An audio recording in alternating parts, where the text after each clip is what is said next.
জুৰিয়া মহাবিদ্যালয়ৰ ছাত্ৰ একতা সভাৰ নিৰ্বাচন শান্তিপূৰ্ণভাৱে সম্পন্ন 2025-26 বৰ্ষৰ জুৰিয়া মহাবিদ্যালয়ৰ আজি আছিল ছাত্ৰ একতা সভাৰ সাধাৰণ নিৰ্বাচন পুৱা 9 বজাৰ পৰা ভোট গ্ৰহণ প্ৰক্ৰিয়া আৰম্ভ হৈ বিয়লি ভাগত ফলাফল ঘোষণা কৰা হয় মহাবিদ্যালয়ৰ অধ্যক্ষ তথা নিৰ্বাচনী বিষয়া ডক্টৰ হাসমুদ আলীয়ে নিৰ্বাচনৰ ফলাফলসমূহ আনুষ্ঠানিকভাৱে ঘোষণা কৰে ছাত্ৰ একতা সভাৰ নিৰ্বাচনত 2025-26 বৰ্ষৰ সভাপতি পদত নুৰ আলম সাধাৰণ সম্পাদক পদত ফেৰদৌছ আহমেদ সহকাৰী সাধাৰণ সম্পাদক ইছআজুল হক চৌধুৰী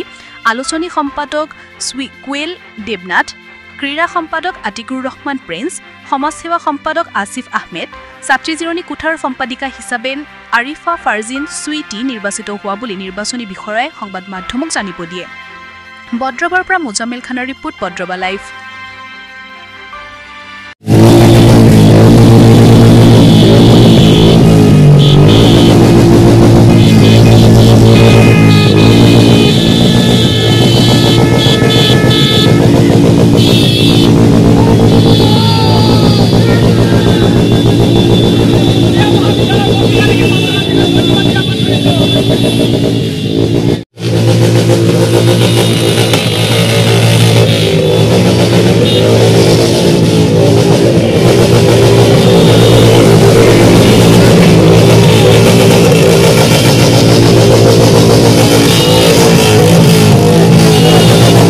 অবশ্যই আমার যে ছাত্র একতা সভার নির্বাচন 2025-26 শিক্ষাবর্ষের বাবে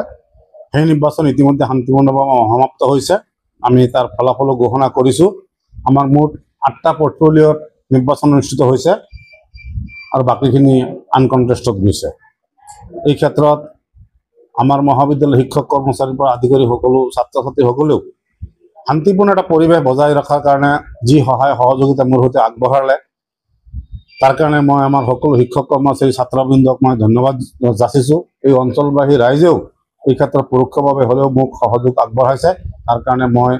গোটেই অঞ্চলবাসীকো মই মোৰ আন্তৰিক অভিনন্দন জনাইছো আমার ছাত্র একতা সভার যে নির্বাচন অনুষ্ঠিত হয়েছে 8টা পোর্টফোলিওর বাবে তাত প্রথম পোর্টফোলিওটি হয়েছে প্রেসিডেন্ট উইনার হয়েছে নুর আলম দ্বিতীয়তে হয়েছে আমার জেনারেল সেক্রেটারি উইনার হয়েছে আমার ফেরদৌছ আহমেদ অ্যাসিস্ট্যান্ট জেনারেল সেক্রেটারি নির্বাচিত হয়েছে ইজাজুল হক চৌধুরী মেকানিজিং সেক্রেটারি হয়েছে কুল দেবনাথ